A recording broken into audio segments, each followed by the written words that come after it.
Hi, welcome back to CJ Sports. It is Monday, June 7th. We are recording this episode. Currently, the Brooklyn Nets are destroying my Milwaukee Bucks at halftime. While we're recording this, though, that game is going to keep going in the background, but we're going to get talking today. We're going to start off with our segment By the Numbers. Today, we are working on number 5. So, Jake, take us away with jersey number 5s. All right, so this week I got 4 guys.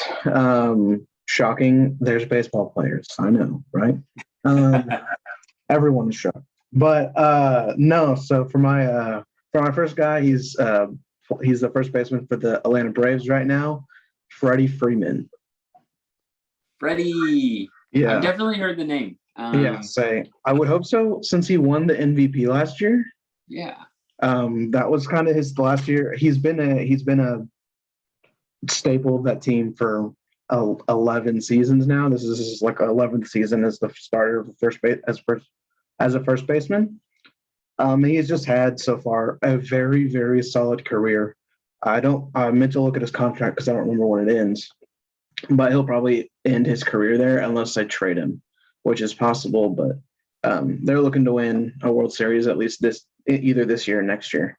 So they're going to probably, like I said, I don't know his contract, but he doesn't light up the stats, but he's just he's your number 3 hitter, number 4 hitter, and he's gonna get you runs, and he's gonna get some home runs every year. But his big thing is that he's got a career 137 OPS plus, which for anyone that doesn't know what OPS plus means, it's basically just a number that rates players, all the players in baseball. 100 is average, and so that means he's 37% better than every other player in baseball, which is, very good. Yeah. I mean, it sounds like he'd work out really good in a whole Moneyball situation. If he's not lighting up stat sheets, but overall, I mean, he sounds like he's got a good on-base percentage. He's an MVP. He does. Yeah, he's a dude that definitely can carry a team. He's the solid cornerstone of that team for a good reason. But moving on, number 3, I got Teddy Bridgewater. Teddy Two Gloves. Yeah, man, he's had an unfortunate career. Just was supposed to be the guy in Minnesota, and then he gets hurt. And so they trade him away, get Kirk Cousins, and that's been how that's been up in Minnesota. But after Minnesota, he went to New Orleans, got a chance to kind of show what he's made of behind Drew Brees when Brees got hurt, and then got the deal with Carolina. But now he's on the Broncos. Which who knows what they're doing? Yeah, I don't know what the Broncos are doing at quarterback. Yeah, I think they might start with Teddy and then see what happens. Trade for Rodgers, though. Who knows? No, Rodgers ain't going there. But think about being a quarterback who sits behind Drew Brees and then Aaron Rodgers, though.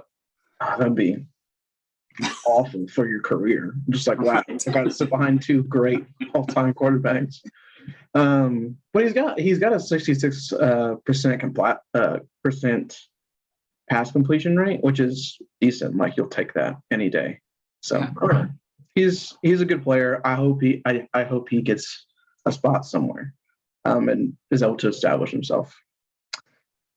My next guy, my number 2, Dan Bailey.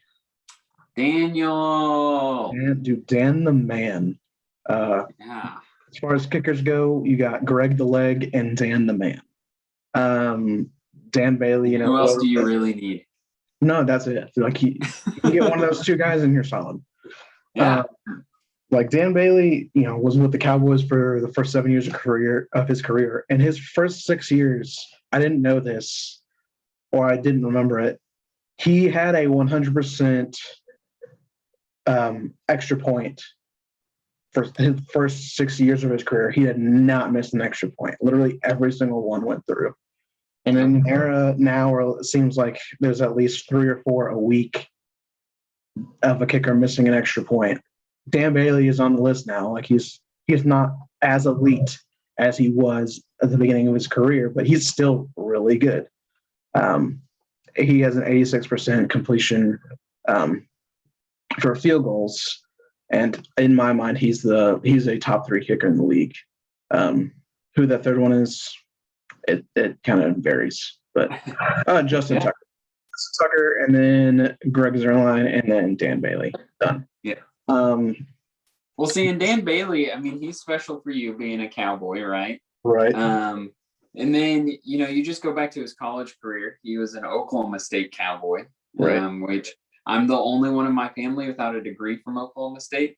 So that's a little bit of an interesting nugget there. But I watched him all through college, and that was quite the career to watch. But what's really neat for me is this guy. He's actually from my hometown of Yukon, Oklahoma. That's right. He played at a small private school, Southwest Covenant. He was a Patriot. Their logo looks very similar to New England. Shocking. I coached there track for a year, COVID year, so it was actually 3 weeks. I got all the gear, and I hate wearing it in public because it looks like New England Patriots gear, and it's really easy to confuse me as a Patriots fan. But I have not only grown up in the same town as Dan Bailey, but I've also now coached at his high school alum. Look at that. So. You're following right in his footsteps, Clay. Except I can't kick the ball to save my life. That's all right. It's all right. Got close enough, right? I don't know if you knew this piece of it, right? So he's at this small private school. They actually at their practice field don't have goalposts. Mm-hmm. And for a long time, especially the years he was there, their field only had one set where they would play games. Yeah. So you'd run the whole, and if you decide to kick a field goal or for extra points, they'd always be on the same end of the field. He built his own goalposts on his grandfather's land so that he could practice at home because he couldn't practice at practice. There was no field goal for him to practice on. It's kind of impressive, honestly. Like, there's a reason he's one of the best kickers in the NFL right now. He's dedicated. That's all I'm trying to say. He's dedicated. Yeah. I don't know what Dallas is fumbling around with now that they've let him go. Hey, got Greg Zerline for a little bit. All right, we're all right. It's okay. As long as he just stops getting hurt. It's all right. Anyway, moving on. My number 1 of my number 5s. Ian Kinsler, second baseman he played for a few different teams, but he mainly played for the Rangers. Shocking. Yes, I know. I picked a Ranger player. But he like growing up watching the Texas Rangers play, he was the guy. Like it was him and Michael Young, and then Josh Hamilton came a little bit later, and Josh Hamilton was a jerk. We don't talk about that.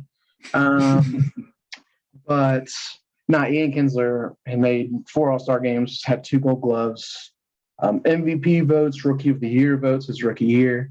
And he's a guy that can get you 20 home runs when he's healthy and, hit like 260. That's as a second baseman, that's amazing.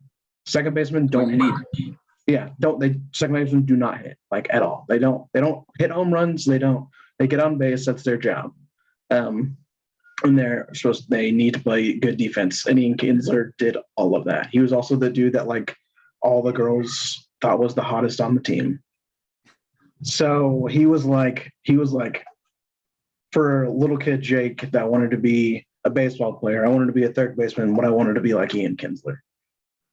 And so he's You wanted girls talking about your butt in baseball pants? Yes. That was the goal. That did not happen though, because whatever. But yeah, that's my list. I'll give some honorable mentions. Do Albert Pujols. He's worn number 5 his entire career, except for this year, getting to play on the Dodgers as a free agent signing after it was let go by the Angels. It's the last year of his career, but he will go down. He's a first ballot Hall of Famer. And another guy I want to mention is Joe DiMaggio. Just like, he was the next player on the Yankees after Babe Ruth retired. And Joe DiMaggio was like the next wave of Yankee players that was just absolutely amazing. Yeah. For sure. He's one that you go and you just type in best athletes to wear the number 5. I think every list that's going to pop up, Joe DiMaggio is going to be at the top. Probably number 1. Yeah. Albert Pujols is also going to be in that top 5 on most of those lists. Oh, for sure. For sure. Which is why they're honorable mentions, so we're not going to talk about them. Exactly. But next, I've got my list. And we'll jump in. I did listen last week when Jared filled in for me, which he did great. It took him all of 15 seconds to rename the show J&J Sports. So I'm a little bitter about that. 15 seconds is what it took to replace me. But I really liked when he went over his favorites to wear number 4, which neither of you mentioned Brett Favre, but that's okay. I'm sorry. You weren't here. It was like a respect thing. It's like I can't do it. But he grouped his in like his favorite teams and then just some players who had worn it that really stood out as he was growing up. So that's how I'm going to talk about mine. I really liked him forming it that way. As a listener, it was really cool. It was nice to kind of hear like, oh, here's all his bias, but then here's some other guys as well. So I'll just start off with my favorite Packers to wear the number 5. First, we'll just mention Don with a D, not a J, Majkowski, or the Magic Man. If you go look him up, like just Google his name, do like Magic Man Packers or something. And there's some really cool, like super 90s photos out there of the guy. For those who don't know who he is, he's basically the guy that, you know, you never root for a player to get an injury, but his injury led to us seeing Brett Favre on the field. So you win some, you lose some. But he was our quarterback through the dark ages of Packers history between Lombardi era and Favre era. And just a cool guy. But the best Packer to have ever worn the number 5, and this is kind of a gray area of being too great to talk about on our lists. But Paul Hornung, he sometimes gets overlooked because he's during that Lombardi Bart Starr era, and people talk about Bart Starr. But in 1961, he was a league MVP, and he was on 4 of those 5 NFL championship teams that Lombardi led through the 60s. And so, or I should say 50s and 60s. I believe the first one was like in 57 or 58. Yeah. But yeah, just a great guy. He's part of that, you know, old school sweep. He did a misdirect to allow Starr into the end zone to beat the Cowboys in the Ice Bowl. All sorts of stuff, fun stuff. But the next in my favorites is a basketball player for the Milwaukee Bucks, Tim Thomas. Not really a name that just rolls off the tongue and everyone knows exactly who he is, but he's by far one of the best Bucks in history to wear the number 5. He also wore it for the longest amount of time, and it's ironically a short amount of time, but an appropriate amount of time, 5 seasons. But he just overall was a pretty good, consistent player for you. And just looking at 12.5 points per game coming off the bench, just a solid bench guy for you. Next, in just kind of somebody for my town. I live in Oklahoma City. I might be a Bucks fan, but I'm here in Oklahoma City. So for the Thunder, Victor Oladipo has been just a guy that we've been able to count on ever since, you know, the whole Harden situation in 2012. Oladipo showed up in 2013. He's still here. He's just been a consistent guy through all of that from 2013 to current. You look confused. Oladipo's still in Oklahoma City? Are you sure about that? Let's just verify. I'm about to just spread lies, apparently. Yes, I am pretty sure he's not. I'm pretty sure he got traded to the Pacers a few years ago. And now on a different team. You're more than correct. Okay. He was indeed traded. Yeah. Same. Okay.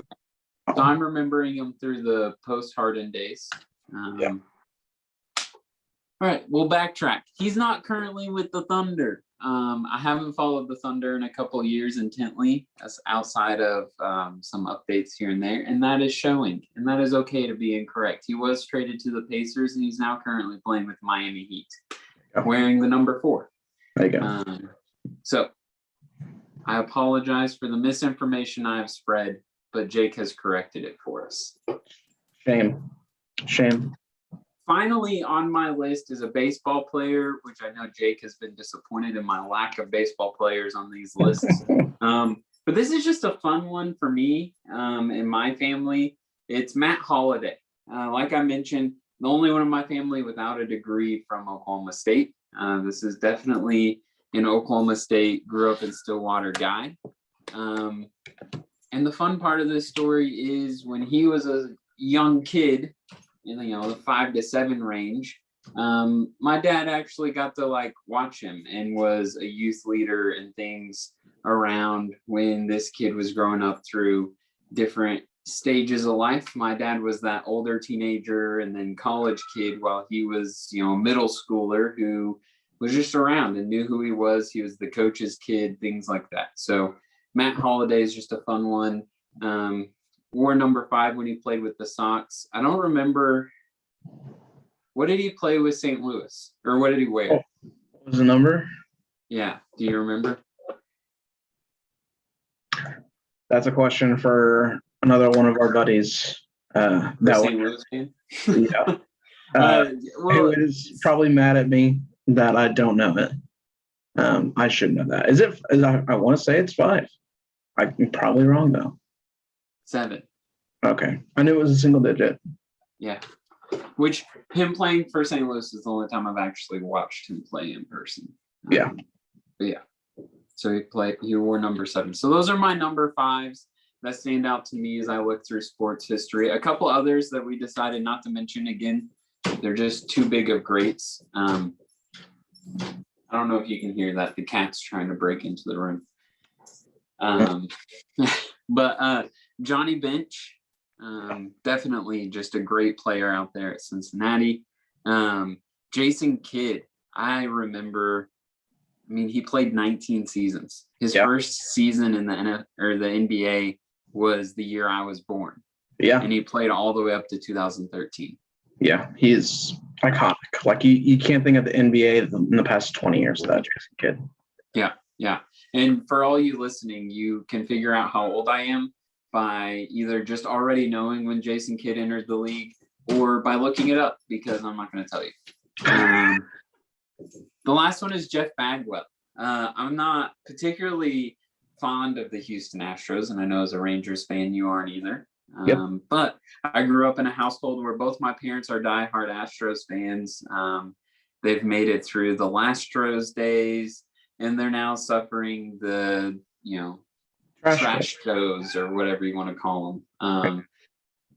But I just remember the early 2000s, the Killer Bees, the finally making it to the World Series, the losing in 5 games, My favorite part of that World Series. Favorite part of the World Series was them losing. Yeah. That was great. And it really makes my dad mad that I'm a Brewers fan, because we came from the, American League into the National League. And that's what kicked Houston to the American League. And he's not a fan of that. He hates playing the Rangers. You had to even out the divisions somehow, and it was the best option. Yeah, he just wanted to send the Brewers back to the American League. Well, you know what? Send them back where they came from. No. Well, I'm just saying. He still to this day thinks we stole their place in the National League, which maybe we did. No. And that's okay with me. No. But when you look at the NL Central, who makes more sense? The Houston Astros and the Milwaukee Brewers playing the Pirates, the Reds, the Cardinals, the Cubs. Who are you going to put in that? Chicago, St. Louis, Cincinnati, and Pittsburgh. You're not going to put Houston in there. Exactly. It's like the Colts being in the freaking NFC South. AFC South.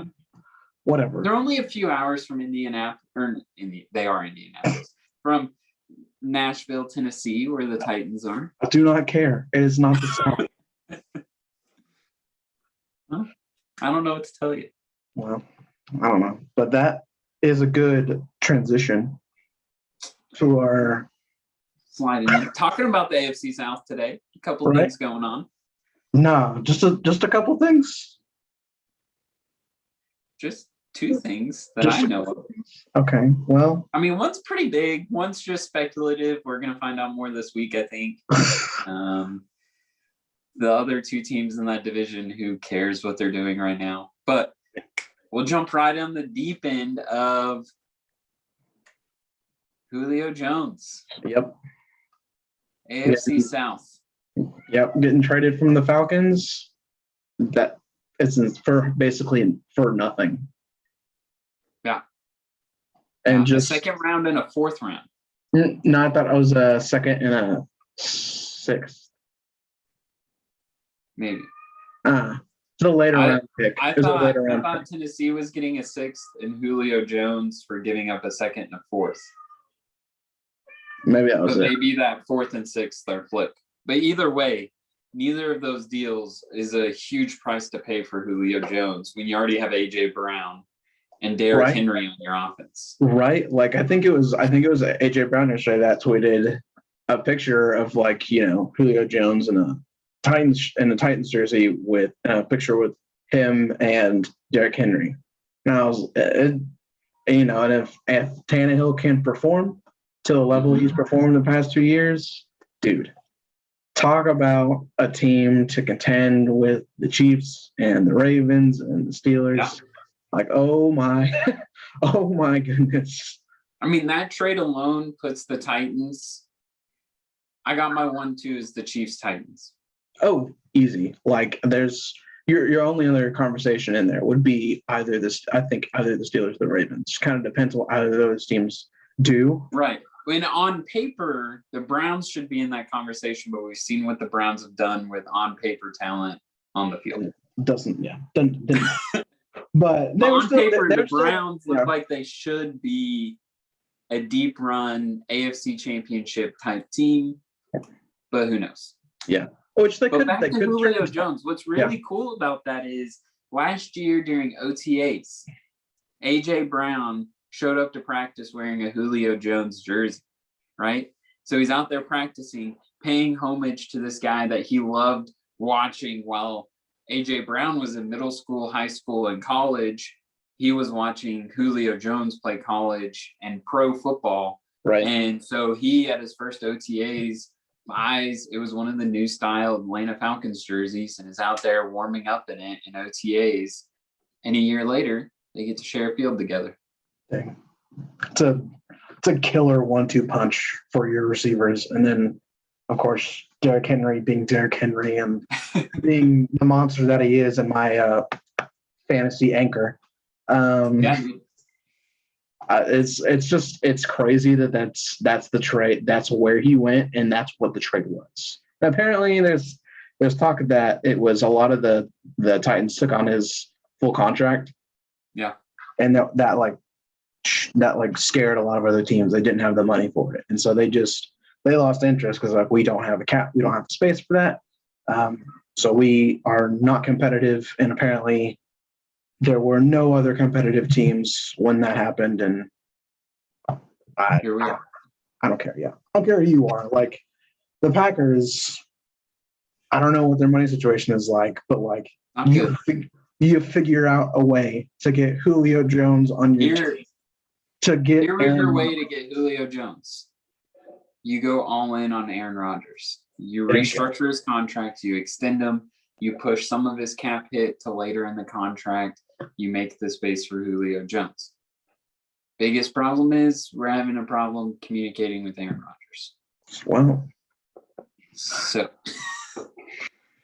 but yeah, the Titans instantly, they're a pick for me to show up in, they're winning the AFC South. I don't think that there's a team in the AFC South who's going to compete with that. No. The Texans are a mess. The Colts are kind of in a rebuilding phase that I think maybe a year or two from now they'll be competing with that. Yeah. Who knows? Yeah. They got a good young core, and they proved themselves last year, but it's going to be difficult this year, I think.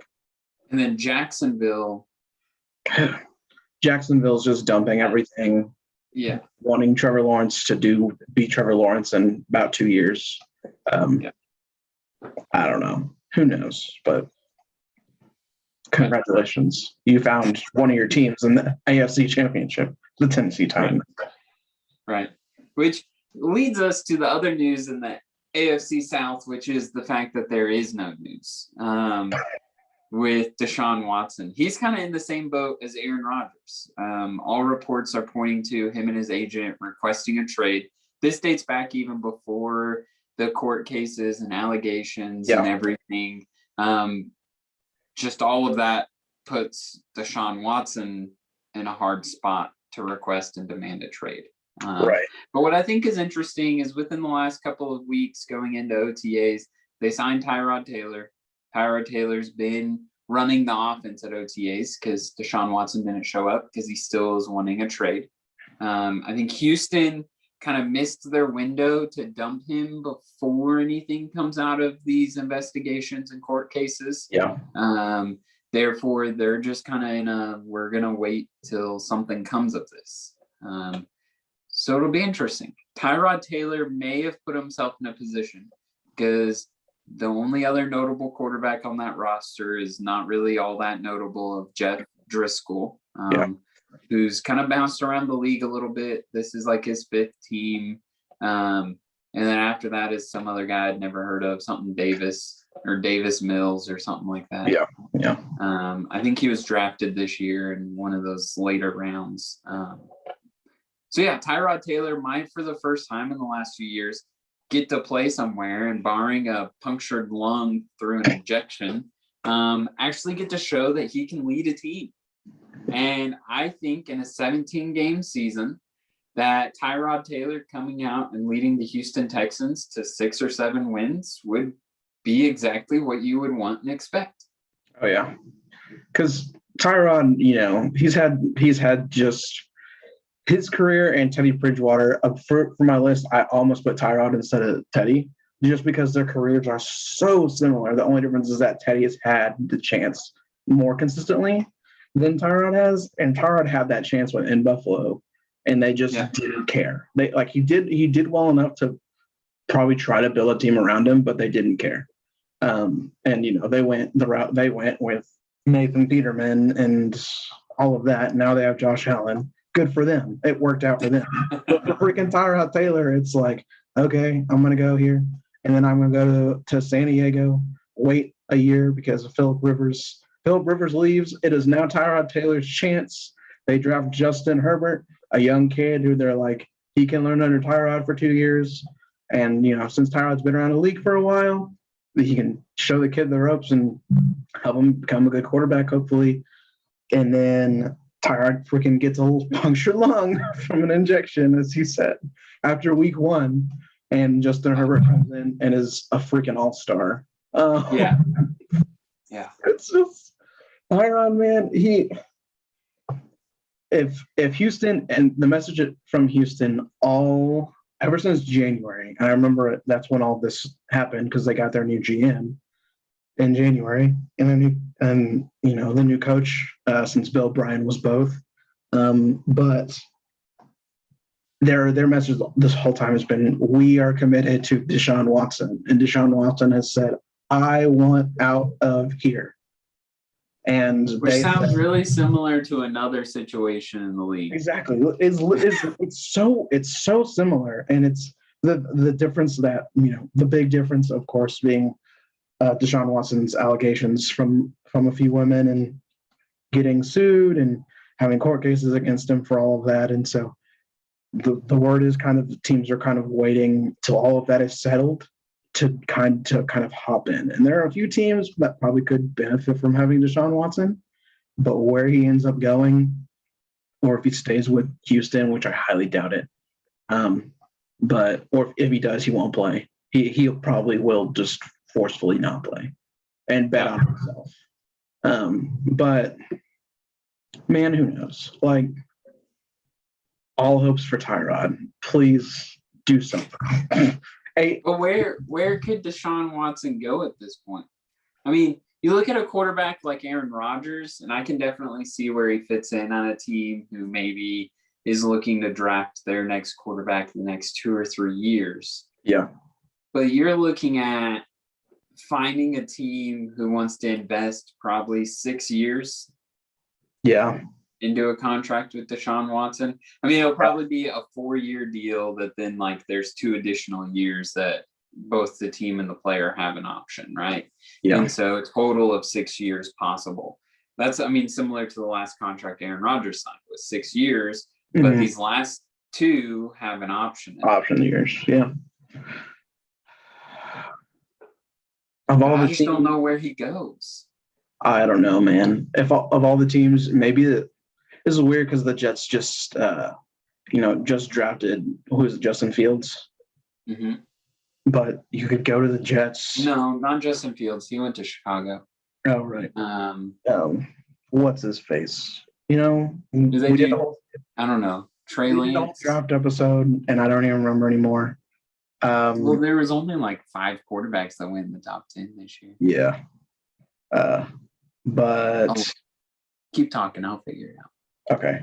But like the Jets, I could see so that way they just drafted. I know they want him to be a starter, but you could give Deshaun Watson a chance at a year and let your young talent that's supposed to be the next guy because Sam Darnold didn't work out.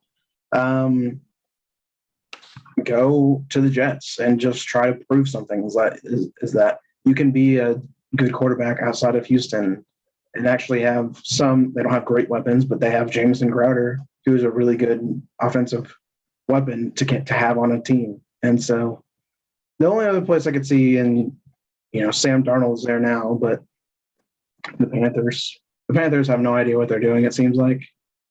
And so throwing in Deshaun Watson and having a battle between Deshaun Watson and Darnold, maybe, but besides that, I don't know. What if he goes a few hours down the road to New Orleans? A team that, I mean, it seems like who's there now? Jameis Winston and Taysom Hill. Yeah. I know they keep saying Taysom Hill is their guy. And I know you can look at the few games where he was the starter while Drew Brees was out last year. I think they were like 2-1 or something in those games. And his overall play wasn't horrible. But that is not a quarterback you want behind center for 17 games. Sean Payton wants to prove everyone wrong. And, Taysom Hill's done Taysom Hill things of everything besides being a quarterback while being a quarterback. Technically, he's like a tight end when you look at like ESPN and Yahoo Fantasy stuff. But until the whole debacle last year, and they like moved him over to quarterback, and it was just a whole mess. Yeah, it was. But Sean Payton swears by it, and the little we have seen of Taysom Hill, he's got terrific arm talent and can move around the field like no one else. So they probably give Taysom Hill a year. They give him a year. It's like, all right, kid, it's your turn. Show us what you got. I don't know. You have to go if you can't have a guy like Taysom Hill turn into a tight end. He's not built for that. Honestly, I don't think he is, but he can be. I think he has a solid shot at being a top half quarterback in the league and help New Orleans with what they're doing because he already he fits that style. He's not the same as Drew Brees, but it's like a more mobile Drew Brees basically. Yeah. I don't know. But in other news, we have the playoffs going on for the NHL and the NBA. So as I mentioned in the NBA, my Bucks are not doing too well in round 2. Round 1, they swept the Heat 4-0. They came out round 2. They're playing Brooklyn. Within, I think it was like the first 47 seconds, James Harden goes out injured, doesn't play the rest of that game. He didn't even suit up tonight for this game. So James Harden was the guy who came into Brooklyn and like took them from we'll probably be maybe in the East Finals, possibly get knocked out in the semis, to we might be in the NBA championship. Right. And you're thinking as a Bucks fan, like, hey, we got a chance if we can win tonight with Harden out. And then if you're looking to the future of he won't be 100% in game 2, we can get 2 quick wins on the road. That sets us up pretty good. That is not even close to what happened. No, dude. They lost by more than 15 game 1. At halftime, they were down by 10. I haven't been keeping up with the scores that they've been playing. But your other big news in the NBA playoffs would be good old LeBron James and the Lakers are out. Yeah. Which Bucks are down by 33 points with 9 minutes left in the game. Ooh, that is the game. That is wow.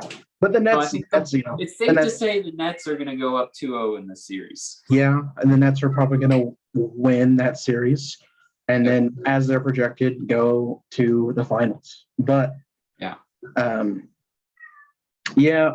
LeBron and the Lakers getting knocked out. Man, they just were not the same team. They tried so hard to patch things up this year with Anthony Davis hurt so much and LeBron hurt for part of the season as well. They tried as hard as they could, barely snuck in with the win over Golden State in the play-in. I didn't see a way for them to get back to the finals with the way they were playing and them just throwing Anthony Davis out there and saying, all right, you can walk, now play. And him being like, nope, I cannot play. Well, it's like after Kevin Durant jacked up his Achilles and everyone was trashing on him for not being a team player and getting out there and playing. So he goes out there and tries to play. Golden State still ends up losing the series, and he re-injures his ankle and has to sit out almost a full season. Right. There's as a player, that's where I'm glad the NBA gives the player so much power that AD, if he wanted to, could have just said nah. Right. But I think it's important. I think it's more important that you have a healthy player next year than you throwing a guy out there that's set like 75, 80%. Because you need him, and he ends up re-injuring himself because he wasn't fully healed yet, wasn't back to 100% health, and who knows what's going to happen. But I don't know. It was a mess trying to watch that and just see people say, "Oh, LeBron's going to turn into playoff LeBron," and he did not turn into playoff LeBron. He was actually bad. Yeah. At least in Game 6, I didn't look at the stats for Game 7, but Game 6 he only scored 10 points. It was bad. Yeah. So that's the NBA overall. I don't know. I admitted in our first episode never been a huge fan of the NBA. Yeah. So honestly, once the Bucks are out, which probably is going to be in a few games, hopefully we can at least take it to 5. But once they're out, I'll probably lose almost all interest. I'll keep up with it. I think our last, podcast episode for this season 1, if you want to call it that, is going to happen right after the NBA finals. And so, and that's if the finals go to 7 games. So we'll have had a few days to look stuff over if the champion wins in 6 or 5 games. Right. But in the NHL, last time we talked, I was hopeful my Penguins were turning it around and might beat the Islanders. I even got a friend from Pennsylvania to send me one of the little freebie yard signs from Dick's Sporting Goods. So there's that. No, they lost. Yep. I think they took 3 of the games to overtime, lost all of the games that went to overtime in that series. Yep. Islanders just beat the Bruins to go up 3-2 in that series. Oh, man. That game went final probably just about 10 minutes after we started recording. But overall, NHL playoffs pretty much are going exactly how most people expected, other than the fact that a lot of people had the Bruins beating the Penguins in 5 games in the second round. Other than that, things look about how we expect. The Canadians are trying to be the first team in conference finals. They are up 3-0, and currently in their game, they're in the second period. It's all tied up at 2. but with a win tonight, they'll be the first team to advance to conference championship or conference finals. And so that's what the NHL playoffs look like. Any sports news as we wrap up this episode? Any sports news to bring up or talk about? We hit it all. Anything in baseball? You're our baseball guy. Yeah, baseball. Yeah. I mean, sticky stuff. There's a lot of conversation happening right now with the foreign substances, as the term is used, or sticky stuff. Of players using. If you have no idea what I'm talking about, there's a few articles on The Athletic that Ken Rosenthal has written the past few months. Unfortunately, they all target Trevor Bauer. And while he is kind of the main face of it, just because he's been so vocal about it for 4 years, and then just gave in and said, you know what, if the league's not going to do anything, I'm just going to join it. And he won a Cy Young because that's what he did. And he's pretty much admitted that without saying it. But there's a lot of conversation happening right now. They've suspended 4 or 5 minor league players in the past week or two that have been caught using a foreign substance to increase their spin rate, which increases movement. I could talk about this. This could literally be an entire episode of me just explaining what's going on. When you say sticky stuff, all I picture, was it The Replacements maybe with Stickum in the 80s, the football movie where they're in the huddle and his hands stick together? Oh, no. Receivers used to use Stickum. I think that's Little Giants. Oh, maybe. Yeah, because he couldn't catch the ball. Movie, right? Yeah, but yes, the one you are talking about is Replacements. Yes, with Keanu Reeves. Yeah, the wide receiver had a hard time catching the ball, so they gave him Stickum, and he's sitting there like at the line like this, trying to like not lose his, trying not to touch his hands together, and he gets stuck and the whole thing. But yeah, yes, to that extent. There's a few different mixes. Players have come out saying that are effective, but right now it's like if you watch a baseball game, anyone that's listening to this right now or watching this on YouTube, tomorrow, the next day, the day after you're watch a baseball game. I know you may not like baseball, but watch a baseball game. If a pitcher is up there and he uses 2 fingers, it's almost always a righty. So, lefties and righties both use it, but righty pitchers are more prominent. But if a pitcher takes the hand that they're throwing with, either their right or their left, and they put their index finger and their middle finger in the palm of their glove like this, and like do this real quick, that means they're using something to get a better grip on the ball. And basically what that's doing increases spin rate, which it causes the ball to move a lot more unpredictably, so it's harder for the batters to hit.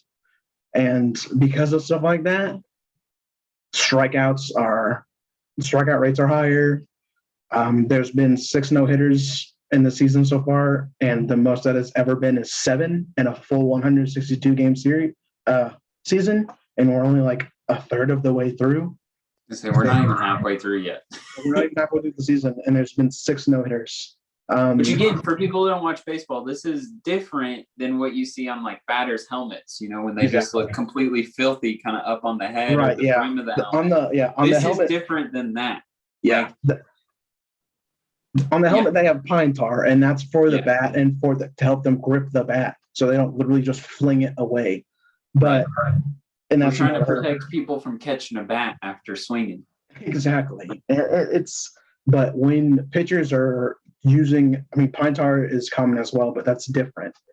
It does some different things, but it helps with grip. And there have been scientists that have developed formulas for teams in the past several years, and all this has been coming out. And so basically MLB has told umpires, you can now check pitchers 4 times throughout the game as they're coming off the mound, and it's not going to be shown on TV. You only see it if you're at a game. Yeah. But like umpires can have the ability to check each starting pitcher 4 times throughout a game of like, hey, let me see that, and stuff like that. Like a player's hat got confiscated a few weeks ago because they saw he had some stuff on it, and it was really obvious. Dude wasn't hiding it at all. Yeah. And so I don't know. It's been weird. There's kind of a feeling that there's going to be a major strike down, like this year, either later this year, like after the All-Star break, or next year. Like they're going to use it as like a bargaining chip in the agreement. So are you saying I'm not going to be able to enjoy as many great Brewers pitching outings? Brewers aren't saying that having they're out there great using pitching outings right now, Clay. Besides Brendan Woodruff. We've got a couple other guys who are throwing some good games. We've got starters. Our relievers and outside of Hader, our closers are pretty trash. We've got Woodruff, who's a top pitcher, right? Yeah. Yeah. And then we've got a couple other guys who are just good starting pitchers. They're not great, they're not phenomenal, but they're good. But the Brewers take away their stick-em stuff, and they're not good. But the Brewers aren't winning as consistently, and they're supposed to be. So you know what? Whatever. Well, that's that. If that ain't the truth, I don't know what is. But all that to say, if you want to see baseball pitchers cheating literally in front of everybody, and they don't care, watch a baseball game the day after you're listening to this, and watch a pitcher and how they're using what they're doing with their hands between pitches. It'll give it away instantly. Like you'll see, oh, that dude is weirdly messing with his glove. What is that about? Oh, he's getting stuff on his fingers. And then he's going to rub it on his hat, which is why they have marks on their hat. And so that's my thing. That's a lot of that has come up in the past week because Trevor Bauer got big mad. Yeah. And I want to close our episode today and just mention real quick, if you guys listened last week, Jared and Jake decided to just run their mouths about Tim Tebow, which as I was listening to it, I made some comments on my Instagram story, also about Jared just really rolling over Kevin King, who I think is still a good pro corner. I think the mistake in the NFC Championship was not that Kevin King blew the coverage, but that the moron who was our defensive coordinator, who luckily is no longer there, why we ever hired a former Brown Bear guy, I don't know. But dude's a zone cover. Like that's what he plays zone, and when you got him in zone, he's a good corner. I'm not going to say great. He's not Jair Alexander. You'll put him in man, forget about it. He's going to get burned unless you got a safety over the top. And they didn't put a safety cheating to his side of the field. But all that aside, y'all running your mouth about this whole Tim Tebow thing. So since all three of us are in the same fantasy league, our side bet outside of the normal winnings for fantasy is out of the three of us, whoever finishes worst in the league at the end of the season will have to either buy their own Tim Tebow jersey to wear, or whichever of us three finishes first, that last place person buys that person a player's jersey for their favorite team. Yeah. Now the loser still gets to pick which player. So, I mean, I guess they could go buy some trash, but it has to be an active player. Yeah. So I'm all in for the Tebow jersey. That is, you know why? Because I have two of the best running backs in the league on my fantasy team. So I don't care. but whatever we do, I'm not losing. So you're telling me right now we haven't put in our keepers yet, but that's your two keepers, is those two running backs. One of them is, and I'm pretty sure you know which one it is. It's Derrick Henry. King Henry. Yeah, I have to. It's not a choice. You have Derrick Henry. I looked at my roster the other day, and I still don't know who I'm going to keep. Well, I'm trying to figure out my second one, so there's that. But we got a few months, though. Yeah, we're good. We got a few months. We're under 100 days till the first kickoff. All right. Yeah. The NFL season. I'll start looking. It's crazy. Crazy. Yeah. All right. Well, I think, is there anything? I'll let you close it up. If you have anything else to I got nothing else. Shout out to James Madison University softball for giving OU's team a run for their money. OU advanced, but James Madison and the seniors on that team did a really good job. I got to watch that game yesterday, and it was a good game. It's hard to see them lose because they were a really good team. Last I saw, Florida State was still up by like 4 runs on Alabama. Yeah, Florida State's gonna win that game. Unless Alabama's bats come alive. But It's probably over by now, but It should be. it should be over. But that's all I got. And I guess that's all we got for this week. Next week, Clay is going to have a guest host with him because I got stuff I got to do for work at the time we record. But Clay will have a guest with them, and it'll be C and whatever other random letter sports. CA. CA Sports. But for all my Oklahoma listeners, we're just going to do a spoof the whole time of the Triple M Ranch on the franchise. I'm a former cross-country guy, and the guy filling in is a former offensive lineman, state champion football guy. And so basically we're just Chisholm Holland and Sam Mays on the Triple M Ranch. So just come for an hour of us making jokes about that and making fun of Chisholm and Sam. Well, that sounds like a plan. I'm gonna look forward to listening to that. But with that said, that's it for us here at CJ Sports this week. See y'all next time. See ya. Pew, pew, pew, pew, pew, pew, pew, pew, pew.